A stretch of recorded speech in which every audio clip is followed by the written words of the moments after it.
Hey everyone, so I'm back with another winter steelhead gear video. Now, I've dedicated all of December 2021 to winter steelhead fishing. I've already released 2 gear videos. The first one went over my wading gear, the second one went over terminal tackle, and I have to say I'm most excited about this one, which is going over my favorite rod and reel setups. Now, I exclusively use G.Loomis rods and Shimano reels. I haven't always spent that kind of money. In fact, my first steelhead rod was a Berkeley rod that I bought at Fred Meyer. But over the years, I've tested out lots of different equipment, and because of G.Loomis's quality, and the same with Shimano, that's what I've landed on, and I exclusively use those too. Now, if you don't want to spend that kind of money on a fishing rod, I totally understand, and there's stuff that you could still get out of this video because other rod manufacturers have similar rods with similar lengths and powers, so you don't have to necessarily just go with G.Loomis. It's just what I choose because of the quality. Now I'm going to do just a little explanation of rod action and power. I think that sometimes those things get mixed up. So let's start with power. Now I have a little 5.5 foot G.Loomis trout rod for demonstration purposes just because I can't put my steelhead rods together in my office here. So power is the amount of pressure needed to flex a rod.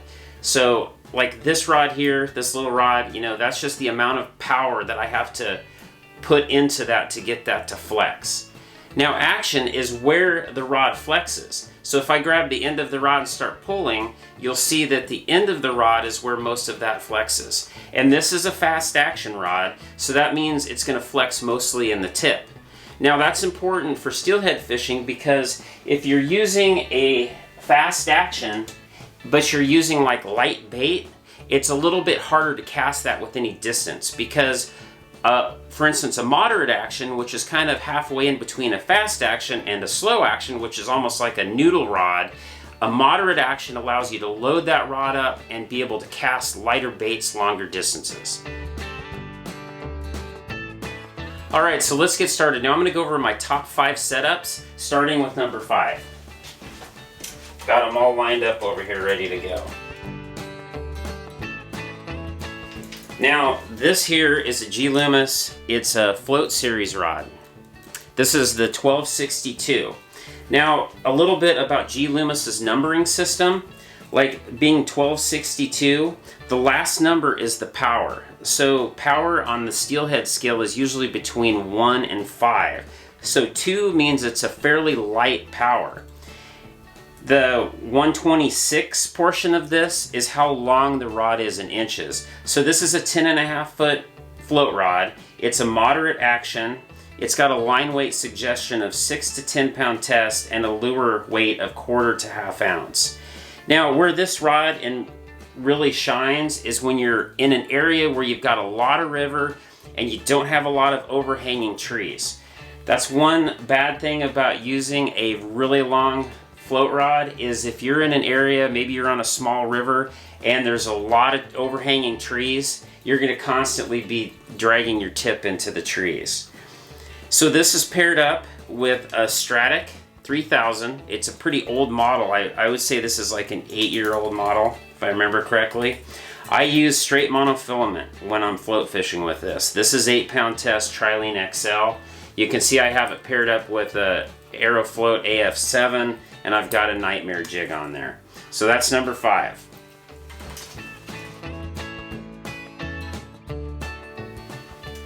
Okay, so number 4.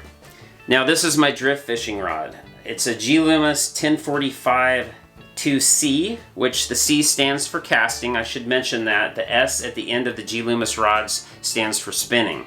Now, this is the Steelhead series. Unfortunately, they don't make this rod anymore, or this series anymore. I wish they did because they're a very nice fishing rod. I personally like a shorter rod when I'm drift fishing. I just feel like I have a little bit more control, especially if I'm in the drift boat. I've got it paired up with an old Curado 201 E7. This has a 7.1 to 1 gear ratio, so it really takes up line quick. I've replaced all of the bearings in my Curado reels with Boca bearings just because it gives you a little bit more casting distance, and the ones that they came with were just kind of getting worn down. So that's number 4. Excellent rod. You can see this in action in Twilight Steelhead.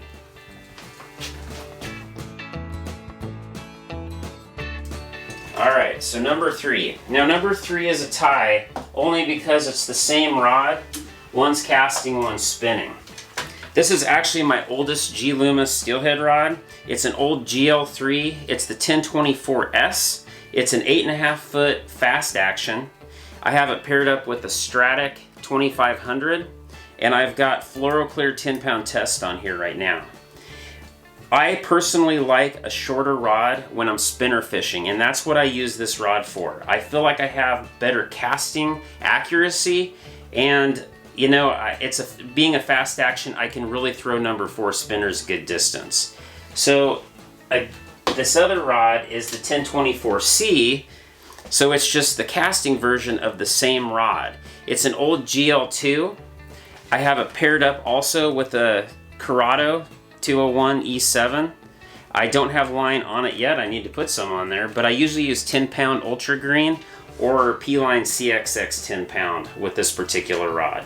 I generally use the casting rod when the water's a little bit higher, when I want to use a little bit bigger spinner, or maybe it's just the water's a little bigger and I want to be able to extend my drift using a casting rod. When the water's lower, I generally am using my GL3 because I can go down to a number 3 spinner, and even though most of the time I use number 4s during winter fishing, with this rod here you can actually go down to a number 3 pretty easily. Really, you could even go smaller than that, but I never do. So that's number 3. This rod right here, this GL3, it's probably seen more steelhead than any other of my fishing rods. Now, this one was difficult. Picking between number 2 and number 1 because they're both awesome. So, but coming in at number 2 is this is the E6X. It's an 1143S spinning rod. I use it for bead fishing. You can see a sweet pink cherry bead right on there right now. This is 9'6". Most of the time when I'm float fishing, I'm fishing smaller rivers, as you can see in my videos, so I don't necessarily need the length of my float rod, and a 9'6" is a good kind of all-around float fishing rod. This is a fast action. It's rated medium light. Its line rating is 6 to 12 pound. The lure rating 3/8 to 3/4. I'm reading this upside down, but this being a fast action and bead fishing, you know, I'm casting a weighted float and a weighting system, so I like the fast action for bead fishing. Now, where this rod really shines is in its reel. I absolutely love these new Shimano Vanford reels, and if you watch like Steelhead Road Trip, I believe it's episode 2, this reel gets a lot of action, and I've actually done a video basically reviewing this. If you want to watch that, I'll put a link above. But the Shimano Vanford basically took over from the old Shimano CI4 Stradics, and I tell you what, this reel just really shines. I've got it paired up with 30-pound Power Pro Super Slick, and if you want to see the rigging on my bead system, of course I've got a bead fishing video that basically goes over all that as well. But this rod saw a lot of action last year. But even though I love this rod and reel setup, it's not my number 1, because the one that I would rather have in my hand than any other rod that I own is my IMX. So this is actually designed for side drifting, which I don't do. I don't do a lot of fishing out of a boat during winter steelhead fishing. But this is a 9'8". It's a moderate fast action. Now, I disagree with that. I think it's more of a moderate action. And if you watched like my last video, which is the most epic battle of 2021, this rod is what helped me land that big native hen. Because it does bend down into the middle, it's like a big shock absorber for those runs. And I have it paired up with a Shimano Stradic CI4. Again, they don't make this anymore. The Vanford took over for this. And I have 8-pound test Trilene XL on here. And as always, you can probably see I've got a Nightmare jig tied on. So this rod is rated for 6 to 12 pound test line. It's a 3/8 to 3/4 ounce as well. And I don't know if you can see this rod. It's just absolutely gorgeous. Try to get my face out of there so it zooms in on the actual rod itself. It is so lightweight. These reels, the old CI4s and the Vanfords, are very light. They have a carbon body, so it's just a great rod to have in your hand all day. Now, this rod usually doesn't get much action till the end of the season when the rivers have started to drop. In fact, you usually won't see me carrying this around until March. But when the water's low and clear, I switch to lightweight tackle, you know, lightweight jigs, light little balsa wood floats like this Thill Turbomaster right here. So this will be in my hand most of March.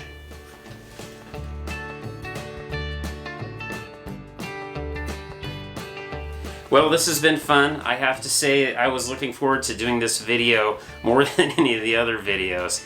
If you have any questions about any of these rods or reels, or as you can see, that's only a portion of my steelhead equipment, make sure to leave them the questions in the comment field below. I'll get back to you as soon as I can. So as a reminder, all of December is dedicated to winter steelhead fishing. I'm releasing new videos every Friday at 6 p.m. The series is titled Steelhead Stories, and they're videos from unseen footage from earlier this year. This Friday, December 24th, so Christmas Eve, I'm releasing hatchery fish, the needle in a haystack, because the river I fish generally doesn't get many hatchery fish, and so when you get one, it's just a little bit of an added bonus, I should say. If you haven't already subscribed, consider subscribing. Turn on the notification bell so you don't miss future videos. It doesn't cost anything, and it helps me out on YouTube. If I've earned it, hit the thumbs up button. Other than that, we'll see you this Friday with the needle in the haystack.